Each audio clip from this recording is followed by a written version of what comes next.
आंकड़ों का संगठन। आंकड़ों का संगठन हम लोग चल रहे थे। परिष्कृत आंकड़े और परिष्कृत आंकड़े।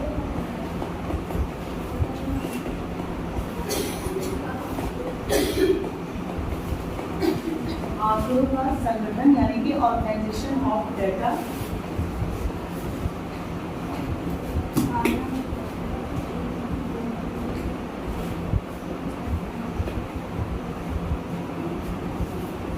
इसमें कल हम लोगों ने परिष्कृत और अपरिष्कृत आंकड़े पढ़े थे।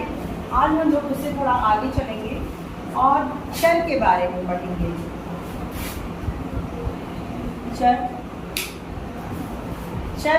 अर्थशास्त्र में संख्या में व्यक्त कोई भी ऐसा मान जो कि चेंज होता है, जो चेंजेबल हो, यानी कि सारी वो चीज़ें जो चेंज होती हैं वो चर हैं। अर्थशास्त्र में संख्या में व्यक्त किया जाता है। ठीक, चर जो होता है दो तरह का होता है। एक होता है सतत और विविध।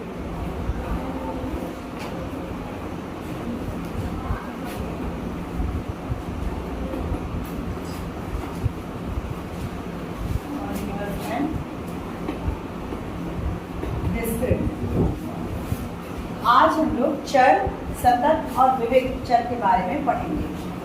सतत जैसा कि तुम लोग को नाम से लग रहा होगा, कोई चीज कॉन्टिन्यू चल रही है, ब्रेक नहीं है। ठीक है, बीच में ब्रेक नहीं है, वो कॉन्टिन्यू चल रही है। ठीक है, सतत चर और विविध चर में क्या अंतर है, इसे जानने से पहले हम लोग सतत चर को जरा देखते हैं। पहले मैं उदाहरण लेती हूँ, आप लोग को समझ में आ जाएगा।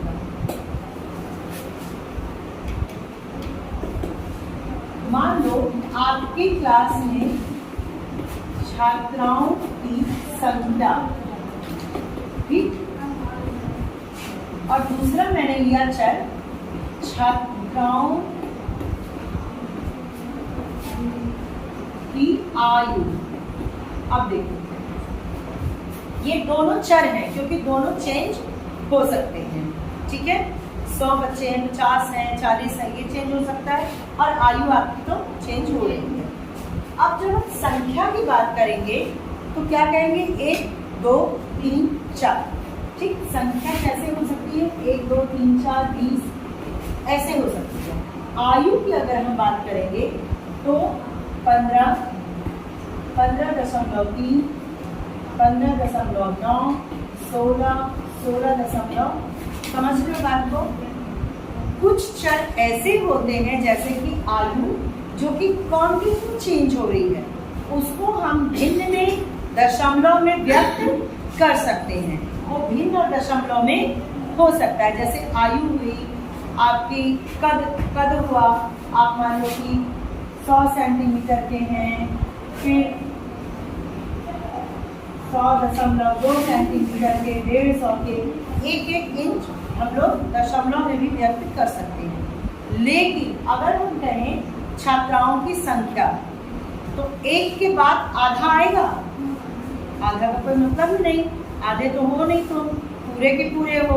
1 के बाद सीधे 2 ही होगा, 2 के बाद सीधे 3 होगा।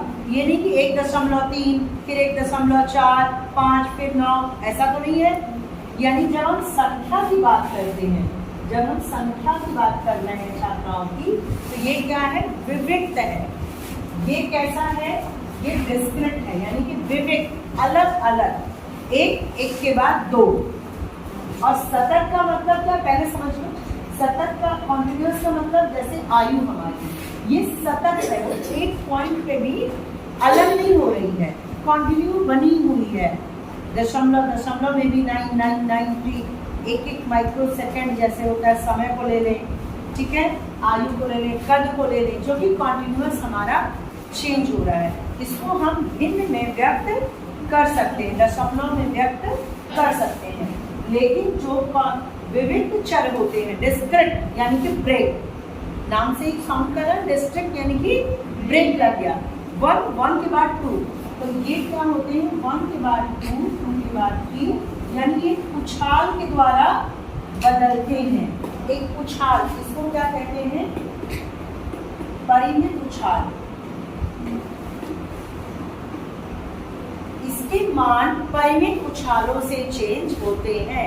ये 1 नंबर के क्वेश्चन में आ जाएगा कि परिमित उछालों से किसके मान चेंज होते हैं, विविक्त के या सतत के या दोनों की। तो आप क्या लिखेंगे, विविक्त के। परिमित उछालों से, उछाल का मतलब समझो, विविक्त यानी कि 1 के बाद 2 के बाद 3 4 5 के बीच में दशमलव नहीं आएगा।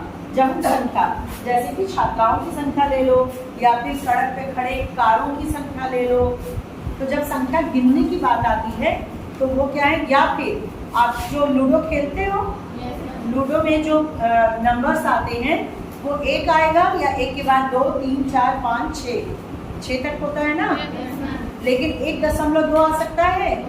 यानी एक बार आपने गोटी डाली तो इनमें से कोई एक मान आएगा, फिर दोबारा डाली तो दशमलव में नहीं आएगा बल्कि दूसरा परिमाण उछल के आएगा।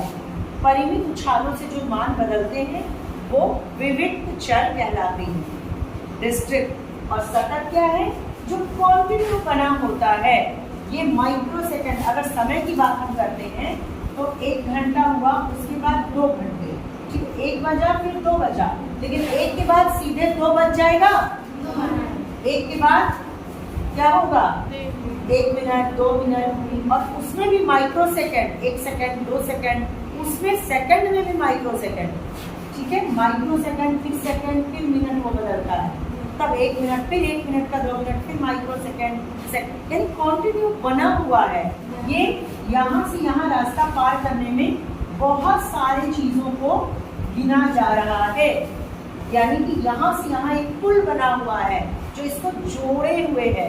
ये सतत है, सतत यानी कॉन्टिन्यू है।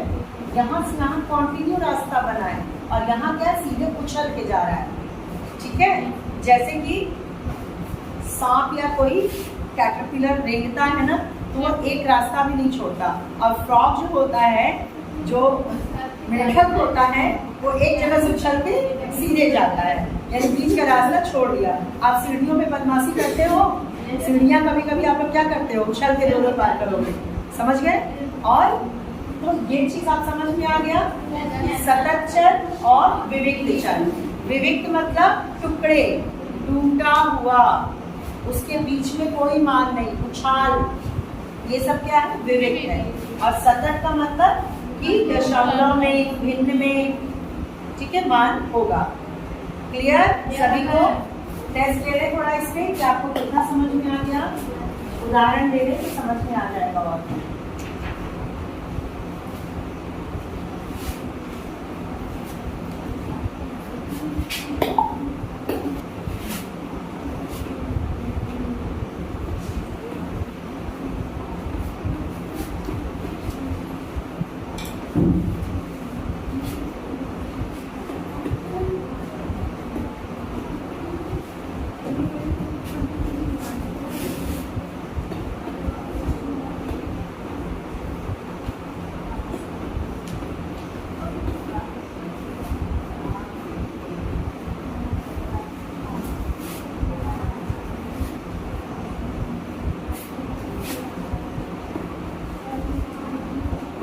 ये जो दिख रहा है आपको, जो मैं लिख रही हूँ, इसमें से आपको विविक्त और सतत बताना है।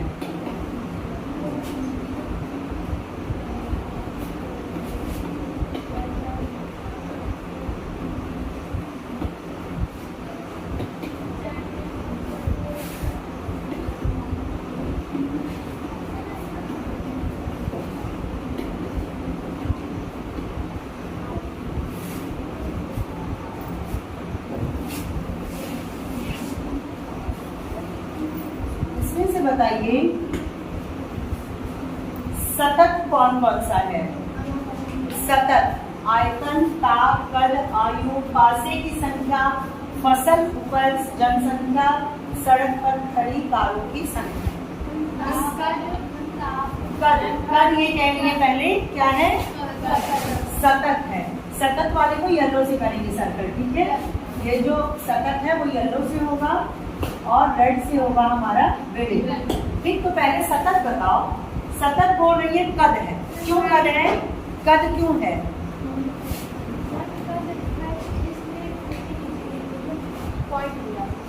हाँ, या पॉइंट नहीं, दशमलव में भी इसके मान हो सकते हैं। बैठो, ये लिखने का लैंग्वेज है कि इसके मान दशमलव में या भिन्नात्मक रूप में हो सकते हैं।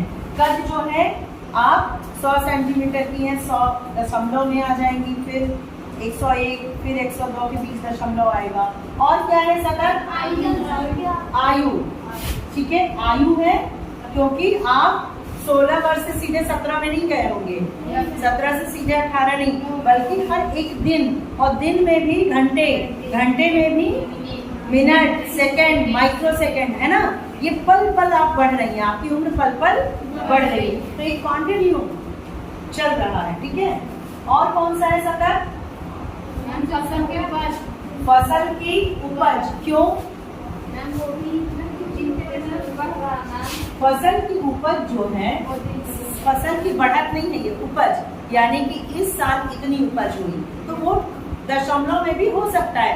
उपज को हम टन में, मिलियन टन में या किलोग्राम में मापेंगे तो वो दशमलव में भी मान हो सकते हैं। Very good. और क्या है सतत? जनसंख्या सतत है। सही बोल रही है, जनसंख्या सतत है।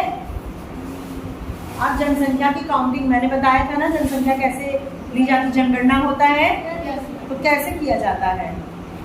आपके घर में कितने हैं? 5.5 लोग हैं। नहीं हो सकता, मेरे घर में 1/4 लोग हैं, यानी कि क्या है, जनसंख्या विविध है, ये दशमलव में मान नहीं हो सकता। और बताओ आयतन क्या है? किसी चीज का आयतन लेना, ये हमारा सतत है, ताप सतत है, इतने सेंटीग्रेड, फिर दशमलव में इसके मान हो सकते हैं। पासे की संख्या क्या है? विविध है। लूडो का पासा मैंने बताया, वेरी गुड। पासे में आने वाली संख्या क्या है? विविध। ये क्या है? आधी का, 1.5 का, ये नहीं हो सकता। ठीक है, यहाँ पे हमें क्या मिला? सतत, आयतन, ताप, कद, आयु, फसल की उपज। और विविध क्या है? पासे की संख्या, सड़क पर खड़ी कार और जनसंख्या। कहीं भी संख्या जब कितनी हो तो वो विविध। क्लियर हुआ? Any doubt? चलो।